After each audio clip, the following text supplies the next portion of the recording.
show that if A is a subset of B, then C minus B is a subset of C minus A. அதாவது difference of C and B is a subset of difference of C and A அப்படின்னு கொடுத்துருக்கு. Okay, இந்த கண்டிஷனை use பண்ணி இது prove பண்ணணும்.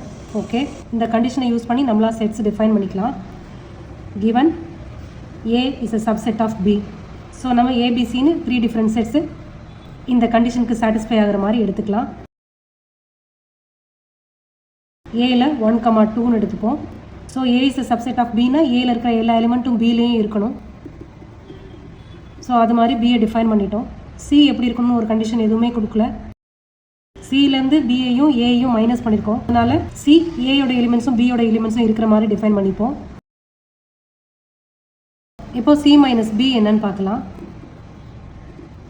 Set சியிலேருந்து set பியோட எலிமெண்ட்ஸை remove பண்ணணும். இது செட் சி, செட் பியோட எலிமெண்ட் 1, 2, 3. ஸோ இந்த 3 எலிமெண்ட்டை ரிமூவ் பண்ணணும்.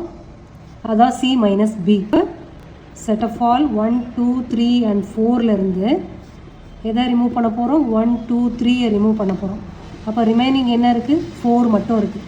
அடுத்தது சி மைனஸ் ஏ. சி மைனஸ் ஏனா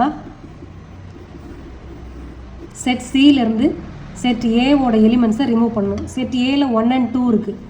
அப்போ அந்த 1 and 2 எலிமெண்ட்டை மட்டும் சியிலேருந்து ரிமூவ் பண்ணிடணும். அதாவது 1, 2, 3, 4லேருந்து 1 and 2வை ரிமூவ் பண்ணுறோம். அப்போ ரிமைனிங் 3 and 4 நமக்கு கிடைக்குது. இது சி மைனஸ் ஏ. இப்போ இதை ரெண்டுத்தையும் ரிலேட் பண்ணுங்கள். இதை 1, 2ன்னு வச்சுக்கலாம்.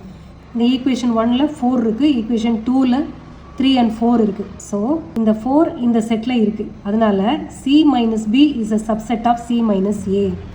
4 belongs to 3, 4. That is 4 belongs to C minus A. Therefore C minus B is a subset of C minus A.